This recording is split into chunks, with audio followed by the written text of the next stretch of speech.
Hello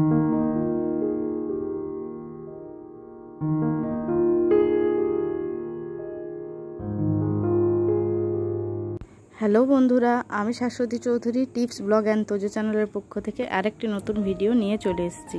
আজ আমি আপনাদের সাথে শেয়ার করব আমার ওজন 67 কেজির থেকে 57 কেজি 2 মাসে কিভাবে করলাম। ভিডিওটা স্কিপ না করে শেষ পর্যন্ত দেখতে থাকুন। আজ রবিবার আর ঘড়ির কাঁটায় এখন ওই 5:45 মতো বাজে। 5:45 মানে অনেকের কাছে অনেক বেলা, আর আমার কাছে আবার অনেক সকাল। কারণ সকালে ওঠার অভ্যাস আমার একদম নেই। ঘুম ভাঙতে ভাঙতে সে 7টা বেজেই যায়। যতই চেষ্টা করি যে সকাল সকাল উঠব, কিন্তু কোনো মতে হয়ে ওঠে না। তো এই ছেলের যখন থেকে মর্নিং স্কুলটা চালু হয়েছে তখন থেকে ওই ভোরে উঠতেই হচ্ছে, আর তো উপায় নেই, নইলে ছেলের ক্ষতি হয়ে যাবে। তখন কিন্তু ঠিক ঘুমটা ভেঙে যাচ্ছে।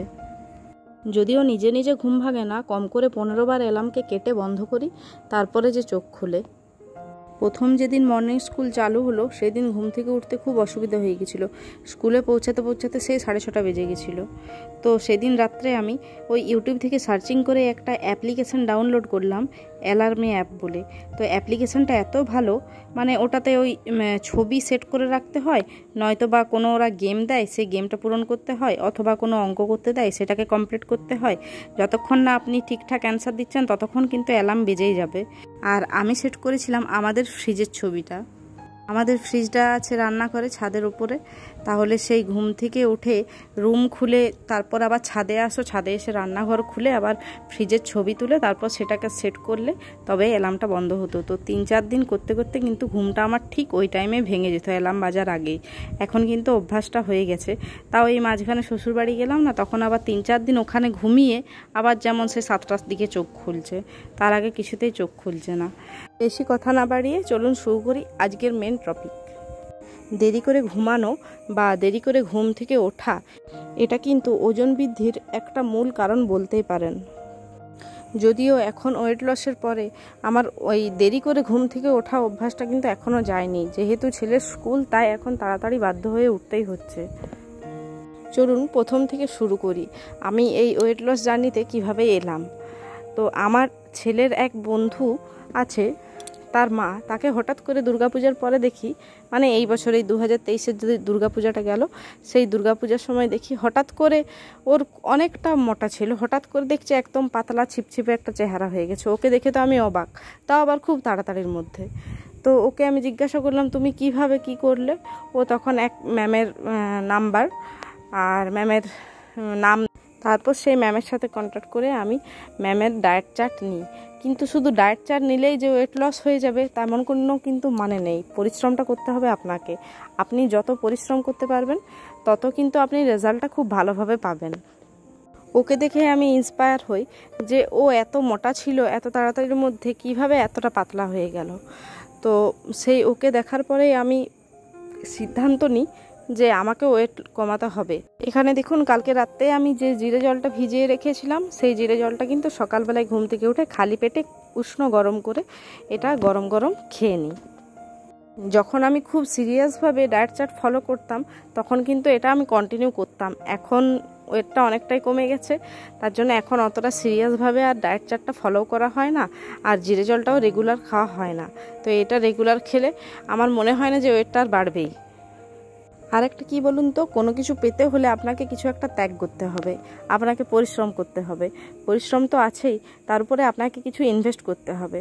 আমি ম্যামের কাছে ডায়েট চার্ট নিয়েছিলাম ঠিকই, কিন্তু সেটা তো আর আমাকে এমনি এমনি দিয়ে দেননি, সেটা আমাকে কিছু টাকার বিনিময়ে দিয়েছিলেন, যেটা আমার বেশি গায়ে লেগেছিল। মনে হয়েছিল এই কটা ডায়েট চার্ট, 3টে না 4টা ডায়েট চার্ট, আর এটার জন্য এতটা অ্যামাউন্ট লাগছে। ওটা আমার মেন টার্গেট ছিল, বাবা এতটা টাকা আমি ইনভেস্ট করছি, আমাকে কিন্তু পাতলা হতেই হবে। ওটা আমার মেন মোটিভেশন ছিল যে আমি এতটা টাকা ইনভেস্ট করলাম, আমাকে কিন্তু পাতলা হতেই হবে, তাতে যে করে হোক। সেটা আমার মানে তখন মনের মধ্যে একটা আমার কি বলবো জিদ হয়ে গেছিলো যে আমাকে এটা করতেই হবে। এখন দেখবেন ফেসবুক, ইউটিউব, গুগলে অনেক রকম ডায়েট চার্ট পাওয়া যায়, অনেক রকম ভিডিও পাওয়া যায়, অনেক রকম এক্সারসাইজের ভিডিও দেখতে পাই। কিন্তু সেগুলো দেখবেন আমরা দেখে 1 দিন 2 দিন ফলো করি, 3 দিনের দিনে আর ইচ্ছে করে না যে সেটা ফলো করব।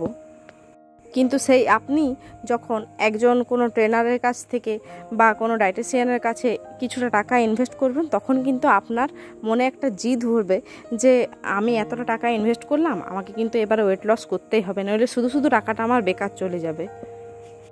আমার ক্ষেত্রেও কিন্তু ঠিক সেটাই হয়েছিল। আর তার উপর থাকতে হবে আপনার ইচ্ছে শক্তি।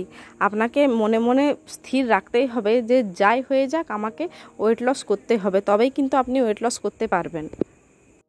চোখের সামনে আপনার হাজব্যান্ড, আপনার ছেলে ভালো মন্দ খাচ্ছে, খাক না, আপনি চোখ বন্ধ করে আপনি অন্য সাইড ঘুরে বা আপনি তাদের থেকে দূরে সরে গিয়ে আপনার যে খাবার থাকে সেই খাবারটা আপনি খান। আপনি কিন্তু সেই খাবারের দিকে তাকাবেন না। কিছুদিন অন্তত কষ্ট করুন, কিছুদিন চেষ্টা করলেই দেখবেন যে আপনার রেজাল্ট আপনি দেখতে পাচ্ছেন। তখনই কিন্তু আপনার ইচ্ছেটা আরও বেড়ে যাবে যে না, আমার তো একটু হলেও কমেছে, আমি কিন্তু চেষ্টা করেছি, আমাকে কন্টিনিউ আরেকটু করতে হবে, তাহলে আরেকটু করলে আমি আরেকটু ভালো রেজাল্ট পাবো। আর আমি যে কারণে মোটা হয়েছিলাম, শুধু আমি না, ভারতবর্ষের অধিকাংশ মহিলাই এই কারণেই মোটা হয়ে যান যে স্বামী খেতে পারলো না, সেটা ফেলে দেবো, এত দাম দিয়ে কিনেছি, এত চালের দাম, এত সবজির দাম, এটা ফেলে দেবো, যাক আমি খেয়ে নিই। ছেলে খেতে পারলো না, আমি এটা খেয়ে নিই। কিন্তু এটাতে আমরা আমাদের ঘরের খরচা বাঁচাতে গিয়ে আমরা নিজেদের শরীরের অনেকটা ক্ষতি করে ফেলি। এবারে আসি, এই ডায়েট চলাকালীন আপনি কি কি খাবেন না। শুধু ডায়েট নয়, মানে ওয়েট লসের ক্ষেত্রে যখন আপনি ওয়েট লস করবেন সেই সময় আপনি কি কি খাবেন না, সেগুলোর মধ্যে মেন হচ্ছে চিনি বা মিষ্টি জাতীয় যে কোনো জিনিস। চিনি কিন্তু টোটালি খাওয়া চলবে না। চিনি, রুল ময়দার জিনিস যেমন chowmein, egg roll, chicken roll, singara, Mughlai, momo, এই জাতীয় জিনিস কিন্তু টোটালি বন্ধ করে দিতে হবে। এই জাতীয় জিনিস একদমই খাওয়া চলবে না। আপনি ডায়েট করছেন বা আপনি ওয়েট লস করছেন বলে যে আপনার পছন্দ মতো খাবারগুলো আপনাকে ত্যাগ করে দিতে হবে, তার কিন্তু কোনো ব্যাপার নেই। আমি কিন্তু ওয়েট লস করেছি, আমার পছন্দ মতো সমস্ত কিছু খাবার খেয়ে আমার ওজন কমিয়েছি। হ্যাঁ, পরিমাণে কম খেয়েছি, কিন্তু বারে বারে খেয়েছি। ওয়েট লসটা কিন্তু সম্পূর্ণ ডিপেন্ড করছে আপনার উপর। যে সময় আপনার ওভারইট করতে ইচ্ছে করবে বা একটু জাঙ্ক ফুড খেতে ইচ্ছে করবে, সেই সময় আপনি মনে প্রেসার দিয়ে মনে করবেন যে আপনার আশেপাশের লোকরা আপনাকে কিন্তু মোটা বা মোটি, এ মোটি কোথায় যাচ্ছিস, এ মোটি কেমন আছিস, তুই কত মোটা হয়ে গেছিস, এই ধরনের কথা বলে আপনাদের সাথে কটাক্ষ করে। অথবা কোনো কাপড়ের দোকানে যখন গেলেন, সেখানে একটা ধরুন চুড়িদার বা একটা কুর্তি আপনার পছন্দ হলো, সেটা আপনি বারবার হাতে নাড়াচাড়া করে দেখছেন যে সেটা আপনার নিতে ইচ্ছা করছে, কিন্তু দোকানদার মুখের উপরে আপনাকে বলে দিল যে দিদি এটা কিন্তু আপনার হবে না, এটা কিন্তু আপনার ছোট হবে বা আপনার টাইট হবে। মুখের উপরে যখন বলে দেয় তখন সেই দিনটা বা সেই মুহূর্তের কথাটা আপনি মনে করবেন। তাহলে কিন্তু সেই জাঙ্ক ফুডটা আপনার আর খেতে ইচ্ছে করবে না। তখন আপনার মনে হবে যে না, আপনাকে ওয়েট কমাতেই হবে। আমি কিন্তু ঠিক এইভাবেই নিজেকে মোটিভেট করেছিলাম। আর টানা কন্টিনিউ 21 দিন আমি যখন নিজের ডায়েট চার্টটা ফলো করেছিলাম, আমি কিন্তু ওই 21 দিনের মধ্যে 4 কিলো ওজন কমিয়েছিলাম। ওয়েট লস জার্নিটা একটা লং জার্নি, আর যে জার্নির কথা একটা ছোট 10 মিনিটের ভিডিওতে কিন্তু আসবে না। আমি নেক্সট ভিডিওতে নিয়ে আসব আমি যখন ডায়েট করতাম তখন আমি কি কি খাবার খেতাম, কখন খেতাম, কিভাবে মেনটেন করে চলতাম, সেটা সমস্ত কিছু আমি ডিটেলসে নিয়ে আসব। অতি অবশ্যই আপনারা কিন্তু কমেন্টে জানাবেন। কিন্তু সেই টিপসগুলি আপনাদের পেতে হলে আপনাদেরকে অতি অবশ্যই আমাকে কমেন্টে জানাতে হবে, তা নইলে কীভাবে আমি বুঝবো যে আপনাদেরও প্রয়োজন আমার এই টিপসগুলি। এবং আপনারা কমেন্ট করে জানালে আমি আরও অনেকটা মোটিভেট হব, আর ভিডিও বানানোর ইচ্ছাটা আমার অনেকটা বেড়ে যাবে। তো আপনাদের সাথে কথা বলতে বলতে আমার সংসারের সমস্ত কাজ আজকের মতো কমপ্লিট।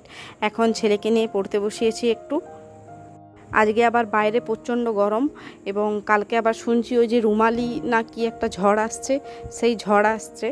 তো আজকের ভিডিওটা আমি এখানে শেষ করছি বন্ধুরা। আপনারা অতি অবশ্যই আমাকে কমেন্ট করে এবং লাইক করে আমাকে জানাবেন কেমন লাগছে আমার ভিডিও, এবং যদি ভালো লেগে থাকে তাহলে চ্যানেলটা সাবস্ক্রাইব করে পাশে থাকবেন। Thank you.